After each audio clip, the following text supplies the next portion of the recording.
மார்கழி மாதம் தெய்வீகம் தவழக்கூடிய மாதம். அதிகாலை நேரத்தில் அதிக ஆக்சிஜன் நிறைந்த ஓசோன் படலம் பூமிக்கு அருகில் வருவதால், கோயிலுக்கு செல்வதால் உடலுக்கும் மனதுக்கும் நல்லது. 9 கோளும் ஒன்றாய் காண பிள்ளையார்பட்டி செல்ல வேண்டும். பட்டி தொட்டி கிராமங்களில் தான் இந்தியாவின் உயிர்நாடி உள்ளது. உழைச்சு பிழைக்கிறவன் 1 கோடி பேர், அவனை ஏச்சு பிழைக்கிறவன் 7 கோடி பேர்.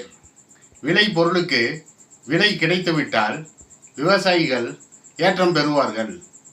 மழை கரைந்து மாக்கோலம் ஆனது, கடுகு போல் இருக்கும் வீட்டை தேடி வந்தது.